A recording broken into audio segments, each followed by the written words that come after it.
23,000 টাকায় বাংলাদেশের মার্কেটে চলে আসলো ভিভো Y27। ফোনটি আমাদের কাছে পাঠিয়েছে মেহেরপুর কাশারি বাজার থেকে আফিয়া টেলিকম। যাদের ফোনটি প্রয়োজন তারা আফিয়া টেলিকম থেকে নিয়ে নিতে পারেন। নিচে শপ অ্যাড্রেস এবং লিংক দেওয়া আছে। চলুন কথা না বলে শুরু করি আজকের আনবক্সিং।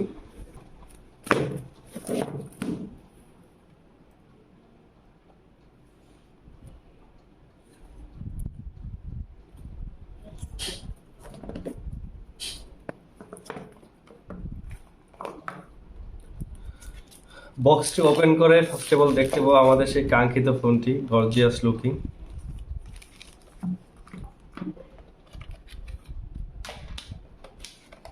ইউজার ম্যানুয়াল কার্ড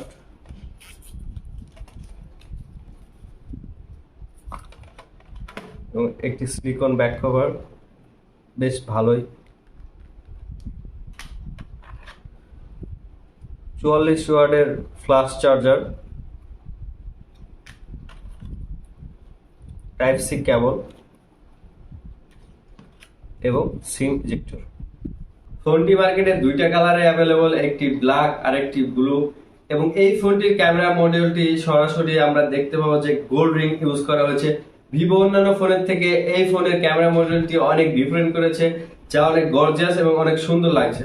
ফোনটির বডি ফ্রেমটি প্লাস্টিকের তৈরি এবং অনেক হ্যান্ডি এবং সুন্দর। এবং এই ফোনটির রিয়ারে ইউজ করা হয়েছে গ্লাস, এজি গ্লাস। এই গ্লাসে আপনার কোনো রকম ফিঙ্গারপ্রিন্ট বা অন্য কোনো হাতের আঙ্গুলের যে ছাপগুলা পড়ার কোনো সম্ভাবনা নাই। এবং এই ফোনের উপরের দিকে ইউজ করা হয়েছে একটি সিম ট্রে, এবং যাতে আপনারা ইউজ করতে পারবেন একটি মেমোরি এবং দুইটি সিম। ফোনের রাইট সাইডে ইউজ করা হয়েছে একটি পাওয়ার বাটন এবং ভলিউম রোকার।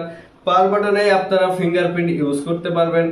এবং এই ফোনটির লেফট সাইডে কোনো রকম কিছু ইউজ করা হয়নি।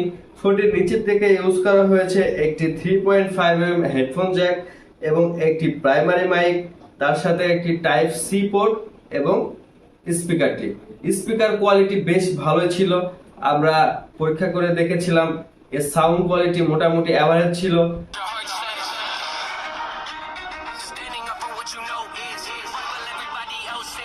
চলুন এবার ডিসপ্লে সেকশন নিয়ে কথা বলা যাক। ফোনটিতে ডিসপ্লে হিসেবে ইউজ করা হয়েছে 6.64 ইঞ্চির একটি full HD plus IPS display. এবং এই ডিসপ্লে থেকে আমরা রেজুলেশন পাচ্ছি 1080x2388 এবং এই ফোনের পিক ব্রাইটনেস হবে 600, যা আমরা সানলাইটে এভারেজ একটি রেজাল্ট পাচ্ছিলাম।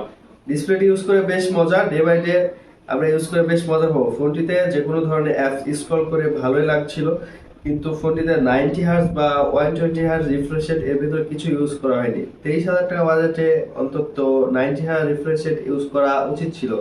চলুন ফোনটির ক্যামেরা নিয়ে কথা বলা যাক। ফোনটিতে ক্যামেরা হিসেবে ইউজ করা হয়েছে 1.8 এপারচার একটি মেইন শুটার এবং 2 মেগাপিক্সেল একটি ডেপথ সেন্সর। এবং ফোনটিতে ফ্রন্ট ক্যামেরা হিসেবে ইউজ করা হয়েছে 8 মেগাপিক্সেল একটি ক্যামেরা। এই ফোনটিতে ক্যামেরার রেজাল্ট অনেক ভালো ছিল, কেননা ফোনটিতে 1.8 এপারচারের একটি 50 মেগাপিক্সেল মেইন শুটার ছিল। আমরা সানলাইটে বেশ ভালো একটি রেজাল্ট পাচ্ছিলাম। আমরা ছবি তোলার সময় দেখতে পাচ্ছিলাম ডাইনামিক রেঞ্জ এবং কালার ডিটেলস বেশ ভালোভাবে ধরে রাখতে পারছিল, যেহেতু এটাতে 1.8 এপারচার ইউজ করা হয়েছে। এবং ফোনটি থেকে আমরা পোর্ট্রেটে বেশ ভালো রকমের ছবি তুলতে পাচ্ছিলাম। আমরা লো লাইটে অনেক ভালো এবং শার্পনেস ছবিগুলো দেখতে পাচ্ছিলাম।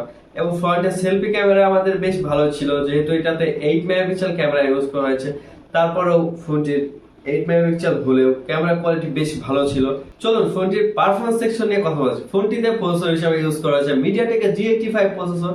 এবং এই প্রসেসরটি আমাদের পরীক্ষিত প্রসেসর, আমরা অনেক ফোনে এই প্রসেসরটি ইউজ হতে দেখেছি। এই প্রসেসর থেকে আমরা বেশ ভালো রকমের গেম পারফরম্যান্স পেয়ে যাব, যেহেতু মিডিয়াটেক প্রসেসরে আমরা অনেক ফোন থেকে গেম খেলে দেখেছি যে এর পারফরম্যান্সটা বেশ ভালোই ছিল। এবং ফোনটিতে অ্যান্ড্রয়েড সিস্টেম হিসাবে ইউজ করা হয়েছে অ্যান্ড্রয়েড 13 এবং এর ইউএস হিসাবে ইউজ করা হয়েছে ভিভোর ফান্টাওয়েস ইউএস। ফোনটি থেকে আমরা 6GB র্যাম 128GB পেয়ে যাচ্ছি। এবং এই ফোনটির পারফরম্যান্স আমরা বেশ ভালোই পেয়েছি। আমরা গেম খেলে দেখেছিলাম, ফোনটিতে ফ্রি ফায়ার ভালোই চলছিল, পাবজি মোটামুটি বেশ ভালোই চলছিল। তার সাথে সাথে আমরা যদি এতে হাই গ্রাফিক্স দিই মোটামুটি সেরকম রেজাল্ট দেবে না, যেহেতু G85 প্রসেসর একটি মোটামুটি মিডল রেঞ্জের প্রসেসর। আমরা স্ট্যান্ডার্ড গ্রাফিক্সে আমরা যে কোনো ধরনের গেম ভালোভাবে খেলতে পারবো। ফোনটিতে ব্যাটারি হিসেবে ইউজ করা হয়েছে 5000 mAh এর একটি বিগ ব্যাটারি এবং 44 ওয়াটের ফ্লাশ চার্জার। 44 ওয়াটের ফ্লাশ চার্জার থাকার কারণে আমাদের কোনো টেনশনই নাই, এবং এই ফোনের চার্জ ব্যাকআপটি ছিল বেশ ভালোই। আমরা ডে বাই ডে ইউজ করে মোটামুটি গেম খেলে আমরা একদিনের বেশি বেশ ভালো চার্জ পাচ্ছিলাম। এবং আমরা যদি হেভি ইউজ করি এবং গেম অলওয়েজ সারাদিন গেম খেলে থাকি, সেক্ষেত্রে চার্জ ব্যাকআপটা দেখা যাচ্ছে আপনি 7 থেকে 8 ঘন্টা পেয়ে যাবেন। ফোনটির এভারেজ চার্জ ব্যাকআপ বেশ ভালো ছিল। এই ছিল আজকের ভিডিও। সবাই ভালো থাকবেন, সুস্থ থাকবেন, চ্যানেলটিকে সাবস্ক্রাইব করে দেবেন এবং ফলো করবেন। আল্লাহ হাফেজ।